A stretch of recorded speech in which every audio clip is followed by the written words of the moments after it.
Hello and welcome to our YouTube channel exam study 9। Friends, आज हम आपके लिए 15 से 21 सितंबर तक के पूरे हफ्ते के महत्वपूर्ण करेंट अफेयर्स लेकर आए हुए हैं। वीडियो अगर आपको अच्छा लगे तो लाइक करें, चैनल को सब्सक्राइब करें और दोस्तों के साथ शेयर ज़रूर करें, क्योंकि करंट अफेयर आपके किसी भी एग्ज़ाम में महत्वपूर्ण भूमिका निभाते हैं। तो चलिए शुरू करते हैं। पहले ये आज के जितने भी करंट अफेयर्स हैं सब ऑनलाइनर हैं। तो देखिए, पहले अंतर्राष्ट्रीय मामलों से शुरू करते हैं। तो देखिए, ताइवान ने क्रॉस स्ट्रेट जोड़ों के लिए समलैंगिक विवाह को मान्यता दी है और जॉर्डन जो है पहला कुष्ठ रोग यानी कोढ़ रोग से मुक्त राष्ट्र बना है। वहीं बात करते हैं नेपाल की। तो नेपाल ने बड़े उत्सवों के साथ संविधान दिवस मनाया है। और बात करते हैं बांग्लादेश की। तो बांग्लादेश के सेना अधिकारियों को अब जो है कार्यकारी मजिस्ट्रेट के अधिकार दे दिए गए हैं। अब ये सज़ा भी सुना सकेंगे और फैसला भी कर सकेंगे एक मजिस्ट्रेट के रूप में। चलिए देखिए, विश्व बैंक बांग्लादेश सुधारों के लिए $2 बिलियन की सहायता देगा और ये पूरे विश्व से लगभग इसे $5 बिलियन की उम्मीद थी बांग्लादेश को, जबकि इसे 2 बिलियन विश्व बैंक देगा। देखिए, मैक्सिको न्यायिक सुधार के तहत न्यायाधीशों को चुनाव करने वाला दुनिया का पहला देश बनेगा। मैक्सिको ऐसा दुनिया का पहला देश बनेगा जहाँ न्यायाधीशों के लिए भी चुनाव होंगे। चुनाव प्रक्रिया की घोषणा भी करेगा। देखिए, जिम्बाब्वे गंभीर सूखे से के बीच भुखमरी से निपटने के लिए 200 हाथियों का शिकार करेगा। यहाँ हाथियों के शिकार के लिए यहाँ इनको पैसे मिलते हैं। यहाँ पे 55,000 पार्क क्षमता वाले पार्क में लगभग 88,000 हाथियाँ हैं, जिसके कारण इसने शिकार करने का फैसला लिया है। जैसे इनको हाथियों के शिकार से एक तो हाथियों की संख्या कम होगी, जिनको अनाज खिलाते हैं ये लोग, और वो बचेगा और शिकार से इनको पैसा भी मिलेगा। देखिए, तालिबान ने अफगानिस्तान में पोलियो टीकाकरण अभियानों को निलंबित कर दिया। अब पोलियो के जो भी टीके लगते थे या ड्रॉप पिलाई जाती थी, अब तालिबान उन्हें बंद कर दिया है। देखिए, तूफान बेम्बिका ने शंघाई को प्रभावित किया है, जो 1949 के बाद सबसे शक्तिशाली तूफान है। और अमेरिका जो है बांग्लादेश को $202.25 मिलियन की सहायता प्रदान करेगा, जबकि ये टोटल $550 मिलियन की सहायता प्रदान करने वाला है। चलिए अब बात करते हैं रक्षा से संबंधित। तो देखिए, अंडमान निकोबार द्वीप समूह में ओपन वाटर स्विमिंग एक्सपेडिशन का झंडारोहण किया गया रक्षा मंत्री राजनाथ सिंह के द्वारा। देखिए, भारतीय सेना और तिरंगा माउंटेन रेस्क्यू ने बेहतर प्रशिक्षण के लिए MOU पर हस्ताक्षर किए हैं। देखिए, मोहना सिंह LCA तेजस बेड़े की पहली महिला फाइटर पायलट बनी हैं। और भारतीय नौसेना की महिलाएं वैश्विक परिभ्रमण एक्सपेडिशन पर निकली हैं। ये INS तरड़ी से निकली हुई हैं, इस जहाज़ का नाम है। चलिए बात करते हैं राष्ट्रीय मामलों की। तो राष्ट्रीय मामले में देखिए, CBDT ने प्रत्यक्ष कर विवाद से विश्वास योजना 2024 को अधिसूचित किया।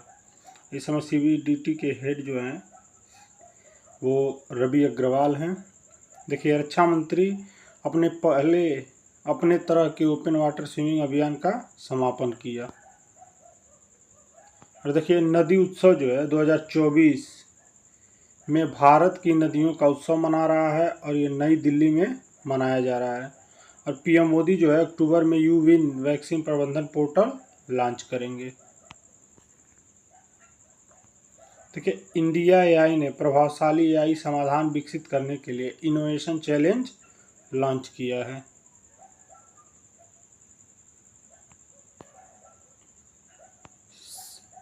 सेल ने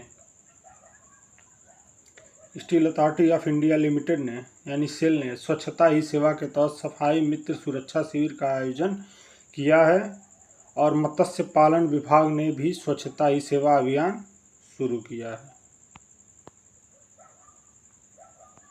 देखिए, IFFI 2024 सर्वश्रेष्ठ प्रथम भारतीय फिल्म खंड लॉन्च करेगा। चेन्नई में आपदा प्रबंधन पर राष्ट्रीय संगोष्ठी एक्सरसाइज 1 के आयोजित किया गया। देखिए, भारत की पहली नमो भारत रैपिड रेल अहमदाबाद से भुज के बीच शुरू की गई। और PM मोदी ने चौथे वैश्वीकरण नवीनीकरण ऊर्जा निवेशक सम्मेलन का उद्घाटन किया। बात करते हैं नियुक्तियों की, तो देखिए, एयर मार्शल अमरप्रीत सिंह को अगले वायुसेना प्रमुख के रूप में नियुक्त किया गया है। कलिकेश सिंह देव को NRAI का अध्यक्ष बनाया गया है।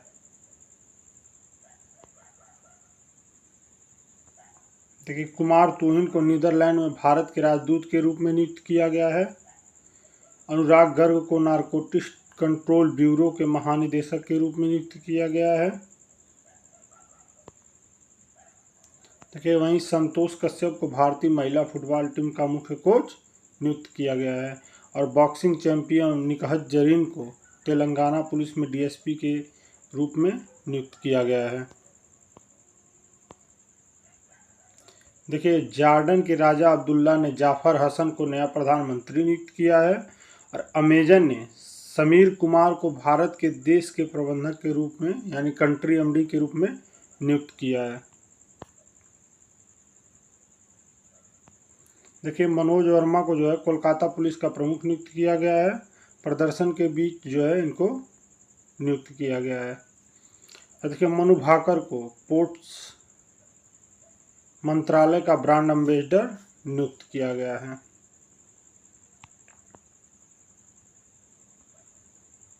और ब्रिजेंद्र प्रताप सिंह को नालको का CMD नियुक्त किया गया है। और आतिशी ने अरविंद केजरीवाल को दिल्ली के मुख्यमंत्री के रूप में प्रतिस्थापित किया है। चलिए, अब बात करते हैं व्यापार और अर्थव्यवस्था की। तो देखिए, ईजी माई ट्रिप ने स्कैन माई ट्रिप लॉन्च किया है। और ONDC पर भारत का पहला ट्रेवल मार्केट प्लेस है। देखिए, PayU ने फ्लैश पे लॉन्च किया है, जो भारत का पहला बायोमेट्रिक पेमेंट समाधान है। इसमें बिना आप UPI के सिर्फ फिंगरप्रिंट और आई स्कैन करा के पैसे आसानी से निकाल सकते हैं बिना OTP के। देखिए, टाटा मोटर्स ने ESAF स्मॉल फाइनेंस बैंक के साथ साझेदारी की है। साझेदारी के साथ वित्त पोषण के लिए वाहन वित्त पोषण के लिए साझेदारी किया गया है। LIC म्यूचुअल फंड ने मैन्युफैक्चरिंग फंड लॉन्च किया है। NFO 4 अक्टूबर तक खुला रहेगा। देखिए, IDFC फर्स्ट बैंक ने शानदार मयूरा क्रेडिट कार्ड लॉन्च किया है। और IDFC फर्स्ट बैंक ने आसवा क्रेडिट कार्ड भी लॉन्च किया है, याद रखेंगे।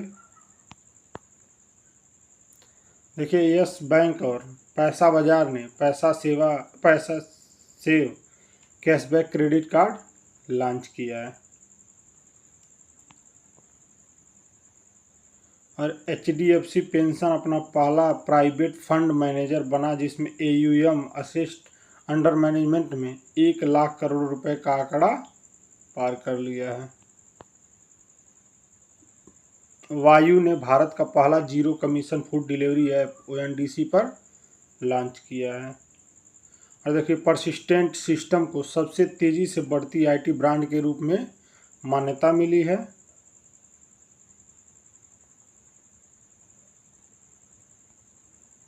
देखिए, सबसे अमीर और सबसे गरीब भारतीय राज्य GDP योगदान 2024 के ये कुछ और टाइप हो गया। जबकि गूगल ने 1.7 बिलियन यूरो की UA के जुर्माने के खिलाफ अपील जीत ली है यूरोपियन यूनियन में।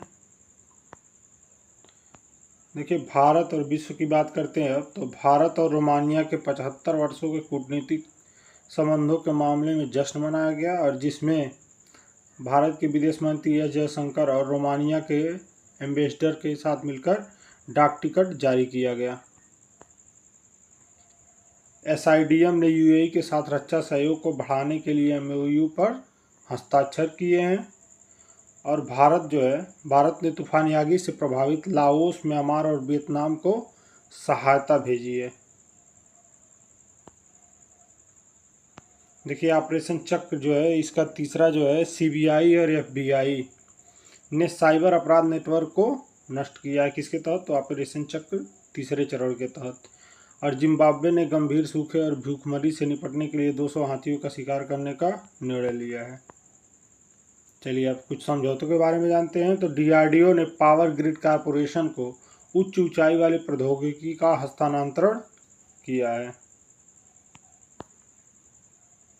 देखिए भारतीय तटरक्षक बल ने समुद्री संरक्षण के लिए साझेदारी की है और PMBI ने कोल इंडिया के साथ मिलकर जन औषधि केंद्रों को लॉन्च करने के लिए साझेदारी की है। देखिए गतिशक्ति विश्वविद्यालय और मोनाश विश्वविद्यालय ने MOU पर हस्ताक्षर किए हैं। चलिए अब बात करते हैं खेल की। तो मैक्सन कार्लसन और जूडिथ पोलागर को FIDE 100 अवार्ड से सम्मानित किया गया है और जसप्रीत बुमराह 400 अंतर्राष्ट्रीय विकेट लेने वाले 10वें भारतीय तेज गेंदबाज बने हैं। देखिए भारत के धनुष लोकनाथन ने IWF जूनियर वर्ल्ड्स में कांस्य पदक जीता है और स्कॉटलैंड 2026 कॉमनवेल्थ गेम्स की मेजबानी के लिए तैयार है। बात करते हैं हॉकी की। तो हॉकी ने 14वीं हॉकी जूनियर पुरुष राष्ट्रीय चैंपियनशिप जीती है। वल्लूरी अजय बाबू ने कॉमनवेल्थ चैंपियनशिप में स्वर्ण पदक जीता है। रिकी पोंटिंग को IPL 2025 के लिए पंजाब किंग्स के मुख्य कोच के रूप में नियुक्त किया गया है। और देखिए ICC ने पुरुषों और महिलाओं के वर्ल्ड कप के लिए सम्मान पुरस्कार राशि की घोषणा की है। देखिए भारत ने वर्ल्ड स्किल्स लियोन 2024 में फ्रांस में 16 पदक जीते हैं। और देखिए भारत ने एशियन चैंपियंस ट्रॉफी में पुरुषों का खिताब 5वीं बार जीता है, वो भी हॉकी में। नीरज चोपड़ा ने ब्रसेल्स डायमंड लीग में फाइनल में दूसरा स्थान प्राप्त किया है। चलिए बात करते हैं राज्य मामलों की। तो देखिए उत्तराखंड में विरोध संबंधी नुकसान की वसूली के लिए कानून पेश किया गया। देखिए प्रधानमंत्री ने महाराष्ट्र के अमरावती में PM मित्र पार्क की आधारशिला रखी और नवीनीकरण ऊर्जा सम्मेलन में गुजरात ने सर्वाधिक पुरस्कार जीते हैं। और प्रधानमंत्री ने महाराष्ट्र में अहिल्याबाई होलकर स्वयं सहायता समूह के भी धनराशि आवंटित किया। देखिए जम्मू कश्मीर में 35 वर्षों में सबसे अधिक मतदान हुआ है। देखिए दुबई मीट में राजस्थान ने प्रदर्शित की निवेश क्षमता और PM मोदी ने उड़ीसा को 2871 करोड़ की रेलवे परियोजनाओं की शुरुआत की है। और चंद्रयान 4 मिशन के लिए 2401.24 करोड़ रुपए आवंटित किए गए हैं। वहीं भारत 2028 तक अपना अंतर्राष्ट्रीय अंतरिक्ष स्टेशन स्थापित करेगा। तो ये रहे इस हफ्ते के कुछ महत्वपूर्ण करंट अफेयर्स जो हमने पूरे हफ्ते आपको बताया है। उसको क्विक रिवीजन के लिए हमने ऑनलाइनर फॉर्म में इसको रखा था। वीडियो अगर आपको अच्छा लगे तो लाइक करें, चैनल को सब्सक्राइब करें और दोस्तों के साथ शेयर जरूर करें। धन्यवाद।